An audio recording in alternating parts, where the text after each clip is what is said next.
राधे कृष्णा। जन्म कुंडली में दो प्रमुख ग्रह होते हैं और वो दोनों ग्रह मिल जाएं किसी विशेष शुभ स्थिति में।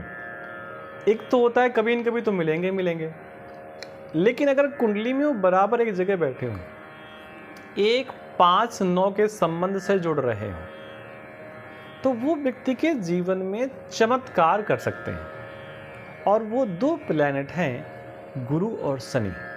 ये अगर किसी भी व्यक्ति की कुंडली पर एक साथ बैठे हैं और इन पर कोई भी अशुभ दृष्टि नहीं है, तो आप ये मानिए ऐसे व्यक्ति का जीवन उत्तरोत्तर बढ़ता रहता है।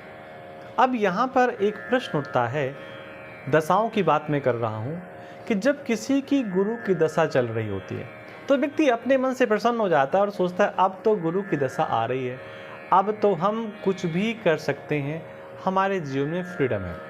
और जब किसी से कह दो शनि की दशा चल रही है तो मन उसका निराश हो जाता है। देखिए, बहुत कम शब्दों में समझिए, गुरु सब कुछ देखता है लेकिन अवॉइड करता है।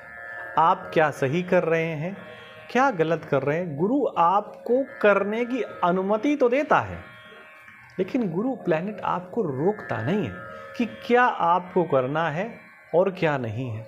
अच्छा, तो गुरु की दशा में लोग क्या करते हैं, जो मन होता है वो सब करते रहते हैं। अब जब शनि की दशा आती है तो शनि को कर्म फल प्रदाता कहते हैं।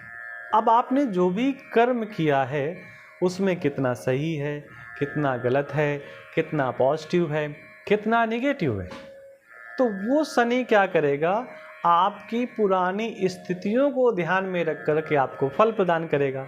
और कहीं किसी कारण से आपने कुछ गड़बड़ सड़बड़ कर रखा है पहले से, कब, गुरु की दशा में, क्योंकि गुरु फ्रीडम देता है, तो वो उस दशा में किए गए कर्म का फल आपको शनि की दशा में प्राप्त होगा।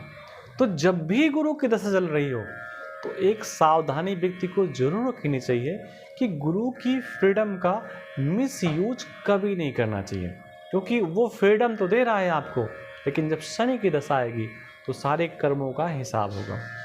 तो गुरु की दशा हमेशा अच्छा करती है, ऐसा भी मन में नहीं भाव आना चाहिए।